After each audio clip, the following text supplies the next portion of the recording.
This is Mount Egmont on New Zealand's North Island.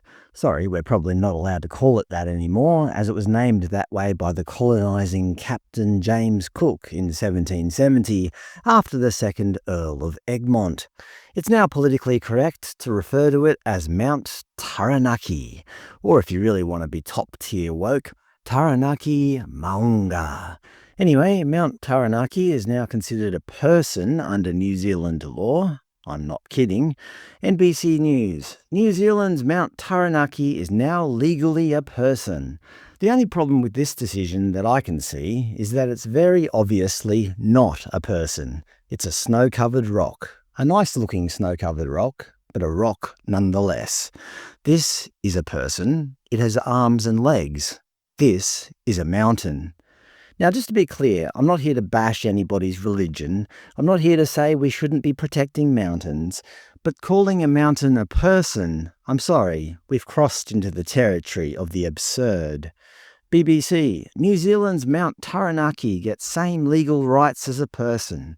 So what does that mean? Does that mean nobody can climb on the mountain anymore? I mean, we're not allowed to go around climbing on people, well, at least not without their consent, and clearly the mountain can't give consent. 9 News reported, the law passed gives Taranaki Maunga all the rights, powers, duties, responsibilities and liabilities of a person. Okay, so does that mean the mountain must enrol to vote? I mean, every other Kiwi has to. Does it have to go to school? Does the mountain have to pay taxes? Can it receive welfare? Does it need to be vaccinated? Can it join the Navy and pilot ships? Obviously, all these questions are farcical because this isn't a person. But we all have to play make-believe and pretend that it is. There have been real-world examples of people fighting for the legal personhood of animals, such as efforts to liberate captive chimpanzees, but even those lawsuits have failed. And a chimpanzee is genetically much closer to a human than a mountain. Just to be clear, this isn't the first time this has happened in New Zealand. In 2014, Te Urewera Forest was granted legal personhood, the first natural resource in the world, I believe, to be awarded the same legal rights as a person.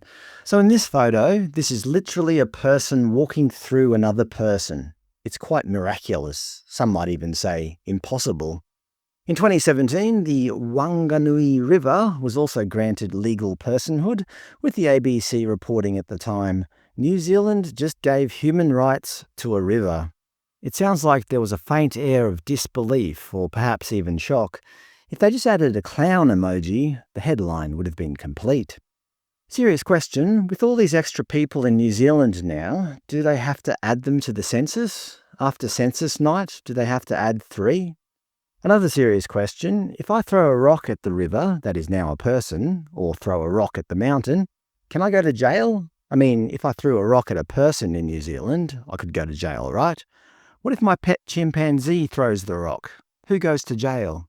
What if the mountain injures me in an avalanche or a landslide?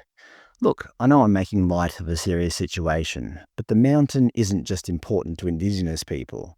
Mountain climbers, hikers, tourists, locals, everyone wants to look after the mountain. So why do we have to make up nonsensical laws to protect a natural landmark? Don't get me wrong, I'm all for protecting the natural environment, but pretending that forests, rivers and mountains are people, in my opinion, is a ridiculous way to do it. How about creating a new entity such as a place of natural significance, instead of trying to latch onto the term person, which surely nobody really believes?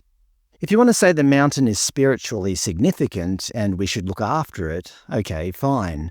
But to say that the mountain is a real-life person, well, that's just bordering on the insane.